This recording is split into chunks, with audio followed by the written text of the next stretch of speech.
Hello বন্ধুরা, good morning. কেমন আছো সবাই? আশা করি সবাই ভালো আছো। আমিও ভালো আছি, কিন্তু আমাদের আলুর পাঁপড় করা শেষ হচ্ছে না। এই দেখো, আজকেও কেটেছি। এটা আজকের কাটা না, এটা কালকে রাতের কাটা, কিন্তু একটু অন্যরকম করে পাঁপড়গুলো করেছি। মানে আলুর খোসা ছাড়িয়ে আর মেশিনে কেটেছি, একদম সব সেম সাইজ হয়েছে একদম। মানে ঠিকঠাক। মেশিনে আমি কাটতে পারি না, আমার ভয় লাগে, মনে হয় হাত কেটে বেরিয়ে যায়। ওই জন্য আমি বটিতে কাটতাম। তো কালকে এগুলো আমার বর কেটে দিয়েছে। আর এই যে দেখো ছোটো আলুর পাঁপড়গুলো, এগুলো সব কুচু, যেগুলো কুচু কুচু আলুর করেছিলাম, আর কালকে এগুলো করেছিলাম। এগুলো কাঁচা এখনও শুকায়নি ঠিক মতন। এই দেখ কী অবস্থা হয়ে গেছে। আবার আজকে রোদটাই মাত্র উঠলো, সকাল থেকে কিন্তু কেমন মেঘলা মেঘলা ভাব। তাও মেঘ আছে, যে ওই দিকটা মেঘ আছে। ভয় ভয় লাগছে, যদি রোদ ঠিকঠাক না হয় না তাহলে পচে যাবে। তো রোদ যখন উঠেছে হবে। আমি ছাদে নিয়ে চলে এলাম। আমি সেদ্ধ করিনি এখন ওই আলুগুলো, বালতিরগুলো এক বালতি কেটেছি, ওগুলো ছাদে ধোবো বলে নিয়ে আসলাম। আর খোসা ছাড়ানো তো, নোংরাটা কম আছে, খুব বেশি না ধুলেও হবে। আজকে ভাবছি একটু ঝাল ঝাল দিয়ে করব, একটু লঙ্কা টঙ্কা দেবো, একটু অন্যরকম করবো। ওগুলো আলাদা জায়গায় রাখবো আর এগুলো আলাদা জায়গায় রাখবো। খোসা ছাড়িয়ে করলে কি বলো তো, দেখতে সুন্দর লাগে, আবার ভাল লাগে, খেতেও খুব ভাল লাগে। খোসা ছাড়িয়ে করলে, কিন্তু আমি খোসা ছাড়াই না, খুব ঝামেলা। খোসা ছাড়াতে কত সময় লাগে আমাদের, দু একটা পাঁপড় হয়, কতগুলো আলুর পাঁপড় হয়, ওই জন্য খোসা ছাড়ানো। অত খোসা কে ছাড়াবে বলো তো? তাই কালকে আমি ছাড়িয়ে দিচ্ছিলাম, আর আমার বর মেশিনে কাটছিল। আমার কি বিরক্ত লাগছিল। খোসা শুদ্ধ করলে পারলে, খোসা শুদ্ধ কাটলে পারে কি তাড়াতাড়ি কাটা হয়ে যায়। কালকে খুব দেরিও হলো কাটতে। এই যে এক বালতি কেটেছে কালকে, মেশিনে কেটেছে তো তাড়াতাড়ি হয়ে গেছে। সব কটা দেখো কি সুন্দর সেম সাইজ হয়েছে একদম, সব কটাই। কি ছোটো বড়ো হয় হাতের মধ্যে কাটলে, কিন্তু এগুলো একটা ছোটো বড়ো হয়নি, সব কটা একই সাইজ হয়েছে। যাই হোক, ভালো করে সিদ্ধ করতে হবে। খোসা শুদ্ধ তো আবার সিদ্ধ করতে একটু সময় লাগে, খোসা ছাড়া আবার তাড়াতাড়ি নামিয়ে দিতে হবে। হাঁড়িতে করবো, উনুনে করবো, অনেকগুলো আলু তো উনুনে করবো। ছাদে নিয়ে এলাম, ধুয়ে নিই ভালো করে। আর ওইদিকে নিচে ধুলেও হতো, কী বলো তো, মা ওদিকে চান করে তো কুয়োতলায়, এবার কলপাড়ে, এবার অসুবিধা হয়ে যায়, মাকে অনেকক্ষণ দাঁড়িয়ে থাকতে হয়। আমি ভাবলাম ছাদে ভালো করে ধুয়ে নিই, একবারে নিচে চলে যাব, দিয়ে উনুনে বসিয়ে দেবো, তাহলে আর ওদিকে নিয়ে যেতে হবে না আমাকে। এবার ছাদে এলাম, এই পাঁপড়গুলো তো আমাকে রোদে দিতে হবে। আবার ড্রামের পাঁপড়গুলো আছে, প্রথম যে পাঁপড়গুলো করেছিলাম ওই পাঁপড়গুলো না একবারই রোদ খেয়েছিল, একবার দুবার। ওগুলো রোদে দেওয়া দরকার, ওই জন্য ছাদে এলাম। কিন্তু রোদের জোরই নেই, কিন্তু এগুলো মেলবো কোথায় আমি তাই চিন্তা করছি। কত পাঁপড়, এগুলো তো মেলার। আমি কালকে আমার বরকে বললাম যে এগুলো শুকিয়ে যাক, এগুলো কালকে করেছি এই ঝুড়িগুলো, এগুলো শুকিয়ে যাক তারপরে করবো। বললো না না, করে দাও, আলুর বস্তা কিনবো, আবার রাখবো কোথায়, আলুর গাদা আছে, করে দাও। করে দিলাম, কি করব। যাই হোক, শুকিয়ে যাবে, রোদ তো হচ্ছে। আর কাজ টাজ হয়ে গেছে, বড় ছেলে স্কুলে যাবে, ওর ভাত আমি বসিয়ে দিয়ে এলাম। টিফিনটা এখনও বানাইনি, বলছে টিফিন বানাতে হবে না, দেখি গিয়ে টিফিন একটু বানিয়ে দেবো, নাহলে ওর কপালে খাবার জুটবে না। আজকে টিফিন কিনে খাবে না, টাকা দিলেও টিফিন কিনে খাবে না, কিন্তু টিফিনও বানাতে দিলেও বলবে আমি বানিয়ে খাবো না। ওই সে পাস্তা খাবে, রোজ রোজ পাস্তা ভালো লাগে, পেটে যন্ত্রণা করে। পাস্তা খেলেই বলবে পেটে লাগছে। কালকে আলু পরোটা আর আলু ভাজা করে দিয়েছিলাম, ওটা খেয়েছে। বলছি পরোটা করে দিই, বলছে না খাবো না, রোজ রোজ টিফিন আমি নিয়ে যাবো না। আমি বললাম ঠিক আছে, তাহলে করে দেবো না, তাহলে কিনে নিস। বলছে না আমি কিনবও না। তাহলে তার মানে খাবে না সারাদিন। দেখি যাই, আমি গিয়ে করে দেবো। আর গুবলু ঘুমাচ্ছে, গুবলুর আবার হঠাৎ করে আবার কালকে জ্বর এসছে। জ্বর কেন আসছে কে জানে, দুদিন অন্তর শরীর খারাপ করছে, ভালো লাগে না। যাই হোক, আমি এখনও ব্রাশ করিনি, আমি জাস্ট কাপড়টা কেচে, আমি বাসি কাপড় বলতে আমি ঘর তো মুছি না সকালবেলায়। ঘরটা শুধু 3টে ঘর মুছেছি, বারান্দাটা মুছি না। তো ওই মুছে ওপরে চলে এলাম, দেখি আলুগুলো ধুয়ে নিই। এতদিন যে আলুর পাঁপড় করলাম সব খোসা শুদ্ধ, আজকে আবার খোসা ছাড়ানো। তবে কি বলতো, খোসা ছাড়িয়ে করলে সত্যি দেখতে সুন্দর হয়, খেতেও সুন্দর হয়। মানে খোসা শুদ্ধ করলে পারে একটু কালো কালো হয় দেখবে, যেহেতু খোসা থাকে। আবার খোসা ছাড়িয়ে করলে একটু নরম হয়, খেতে বেশ ভালো লাগে, আর পরিষ্কার লাগে দেখতে, কত সুন্দর লাগে। ওই জন্য কিন্তু খুব ঝামেলা। খুব ছোট ছোট আলুর খোসা ছাড়াতে কেমন বিরক্ত লাগে বলো তো। তবে বড় সাইজের আলু করেছি, তবে ছোটও আছে, ছোটোগুলো তো করবো। আমার বর বলছে সব ছাড়িয়ে করবে। কালকে রাত্রে আমি আলুগুলো সব খোসা ছাড়িয়ে দিয়েছি, আর ও মেশিনে ঘ্যাস ঘ্যাস করে কেটে ফেলেছে একবারে ফটাফট। আর অনেকগুলো আলু তাড়াতাড়ি কাটাও হয়ে গেছে। আর বটিতে কাটতে গেলে অনেকটা সময় লাগে। আর সব আলুগুলো কিন্তু এক সাইজের হয়েছে, মানে এক সাইজ বলতে কি, মানে সরু মোটা হয়ে যায়, ধরো বটিতে কাটতে গেলে একটা মোটা একটা পাতলা হয়ে যায়, কিন্তু মেশিনে একদম সব কটা সেম সাইজ হয়েছে। আমি ওই যে আলু কাটা মেশিনটা, ওটা দিয়ে আমি না একদম আলু কাটতে পারি না। আমার খুব ভয় লাগে, জোরে জোরে কাটতে গিয়ে যদি আমার হাতে ছাল চামড়াটাই উঠে যায়, খুব ভয় লাগে। বটিতে আমার ভয় লাগে না, বটিতে আমি খুবই মানে সুন্দর করে কাটতে পারবো, কিন্তু ওইটাতে আমি কাটতে পারি না, তাই জন্য আমি হাত দিইনি ওটা। আমি বলে তুমি কাটো, আমি খোসা ছাড়িয়ে দিচ্ছি। আবার আলুর খোসা ছাড়ানো একটা সেই যেটা বলে না, সেই চাকুর মতো দেখতে খোসা ছাড়ানো যায়, ওটাতে করেও আমি খোসা ছাড়াতে পারি না, কেন কি জানি। মানে যা অনেকে আছে আলুর খোসা কিন্তু বটিতে ছাড়ায় না, কিন্তু আমি ছাড়াতে পারি না। ওটাতে আমার বর আবার খুব ভালো পারে। ও বলছিল যে ওটা খুঁজে পাচ্ছি না, ওটা কোথায় যে রেখেছি, মানে ছিল ঠিক জায়গাতে, আমার গুবলো আবার নিয়ে খেলা টেলা করে কোথায় যে ফেলেছে খুঁজে পাচ্ছি না। তা না হলে ওটা দিয়েই ও খোসা ছাড়াতো। আমার বটিতে করে খোসা ছাড়াতেও বিরক্ত লাগছিল, কতগুলো আলু, মানে 6-7 কেজি আলু হবে ধরো ওর মধ্যে, বড় বড় সাইজের আলু। একটা আলুর সাইজ কত বড়, 500। একটা আলুর সাইজ হচ্ছে এত বড় যে 500 ওজনের, মানে দুটো আলু 1 কেজি হয়ে যাচ্ছে, এত বড় বড় সাইজের আলু।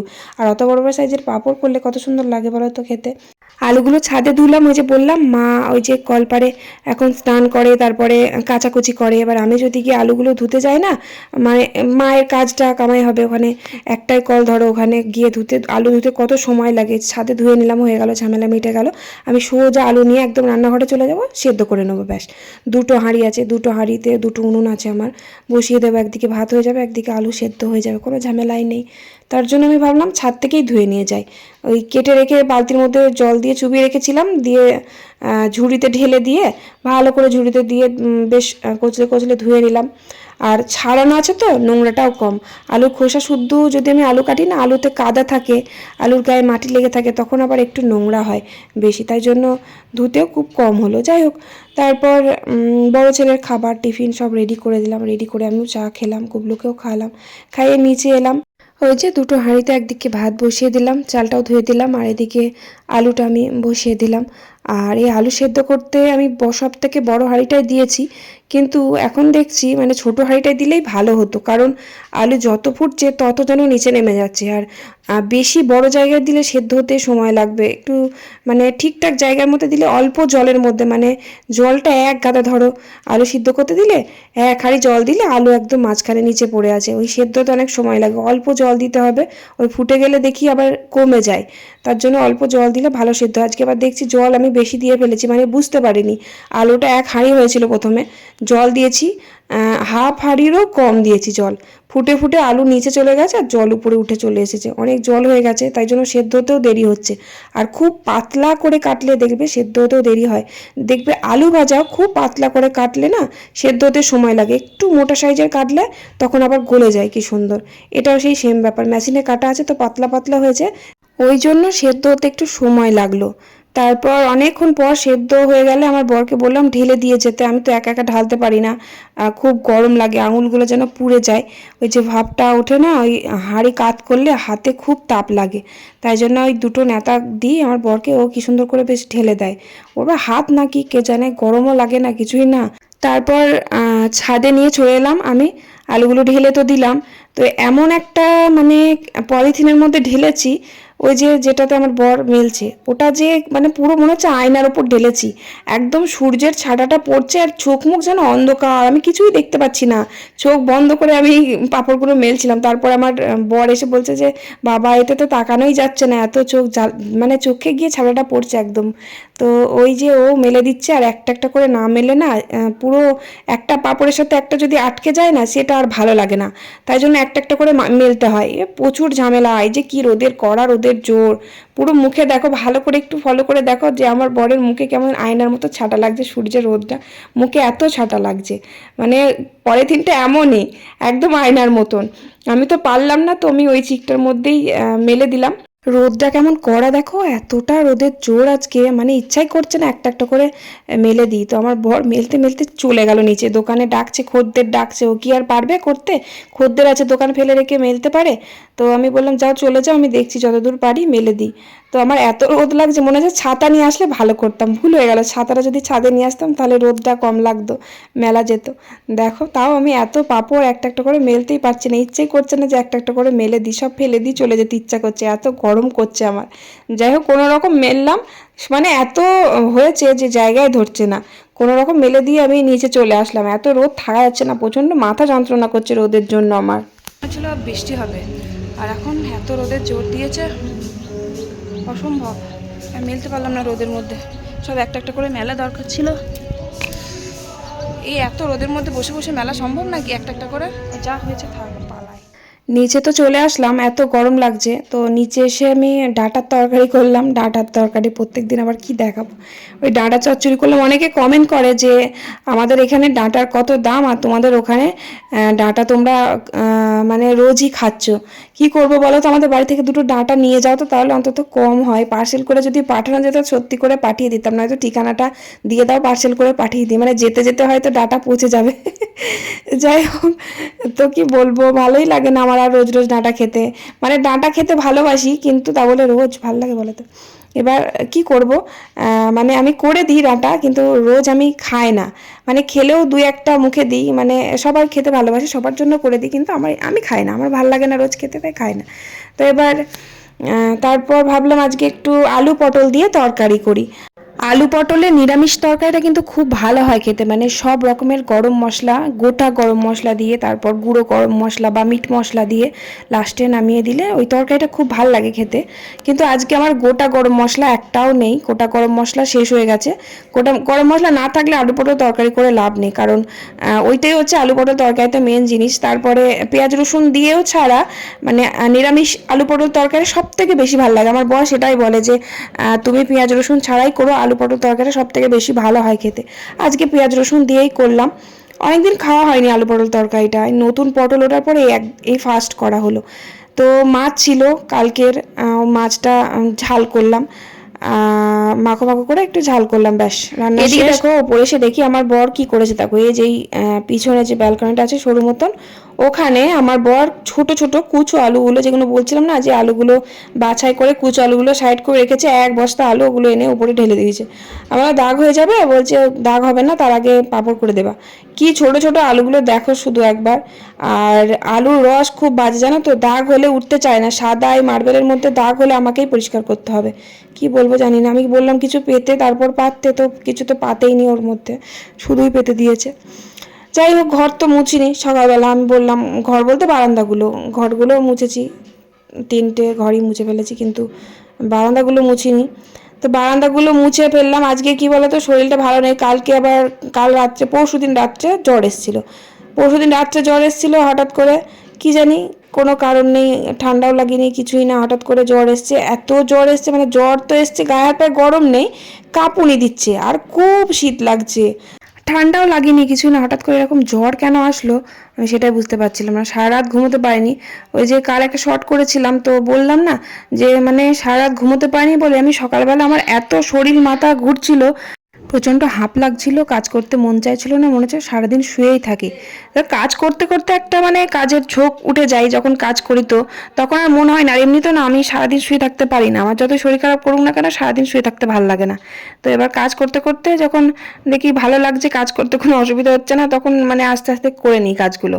ছোটবেলায় আমি এত আটুসে ছিলাম যে একটু সামান্য জ্বর হলে না, মানে এত আটুসে ছিলাম, আমার মা খুব বলতো যে তুই এত আটুসে, সামান্য জ্বর নিয়ে এত, মানে খেতাম না, মায়ের কোলে কোলে ঘুরে বেড়াতাম, একটু মানে কিছু হলেই না ঘ্যান ঘ্যান করে কাঁদতাম, খুব জ্বালাতন করেছি মাকে।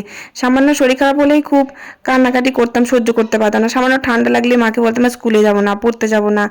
সেই মেয়ে এখন পুরো চেঞ্জ হয়ে গেছে, মানে কোনো শরীর খারাপ বলে শরীর খারাপকে মনেই করতে পারি না। শরীর অসুস্থ থাকলেও আমার কাজ করতেই ভালো লাগে। তবে এক একটা দিন খুব কষ্ট হয় কাজ করতে, কষ্ট হলেও কষ্টকে কষ্ট বলে মনেই করি না আমি। অনেকে তোমরা বলো যে দিদিভাই তোমার কাজ দেখলে আমরা নিজেরাই এনার্জি পাই, কাজের তখন ইচ্ছেটাই চলে আসে।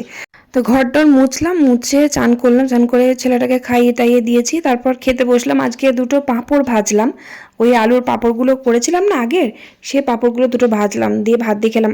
আলুর পাঁপড়গুলো বিশেষ করে বেশ মুসুর ডাল চাপ করে বানালে, মানে ঘন করে ডাল বানালে, ওই ডালের সাথে ওই পাঁপড় ভাজা করলে খুব ভালো লাগে খেতে। আজকে ডাল করেছি, তবে আমার ওই টক ডাল খেতে ভালো লাগে না, টক ডালটা আমি শুধুই খাই।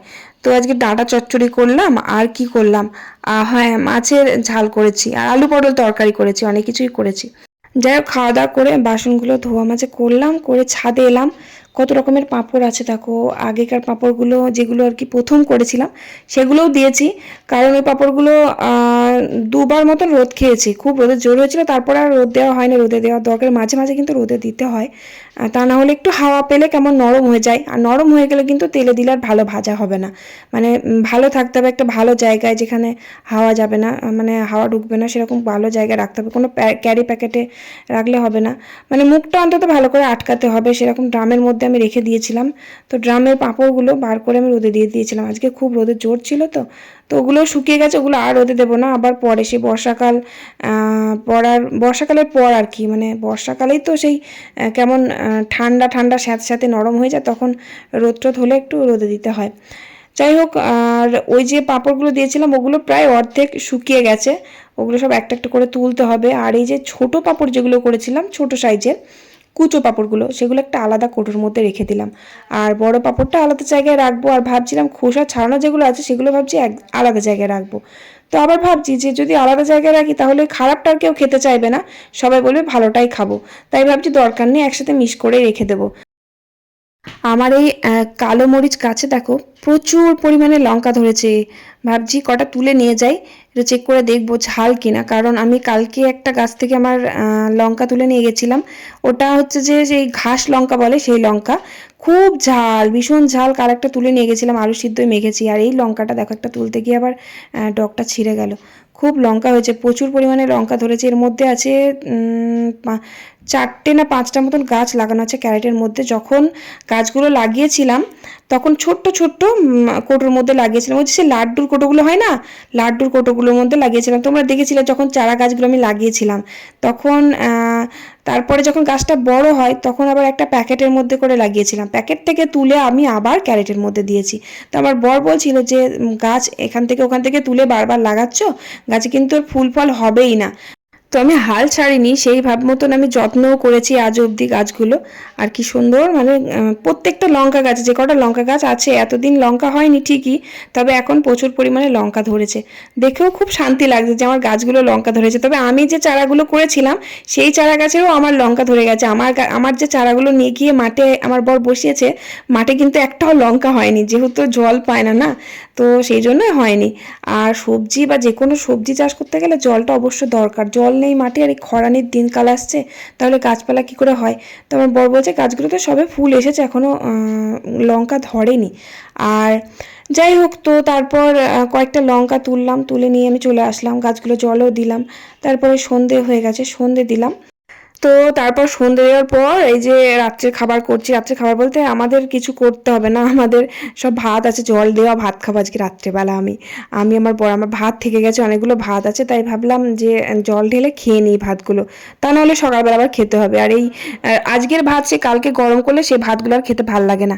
তবে বড় ছেলের জন্য 2টো রুটি করে দিলাম, আর গুবলু সোনার জন্য কটা ভাত প্রেশার কুকারে করব। তো চলো আজকের ভিডিওটা এখানে শেষ করলাম। তো ভালো লাগলে অবশ্যই লাইক করে একটা কমেন্ট করে দিও। ভালো থেকো সবাই, আজকের মতো tata, bye bye, good night.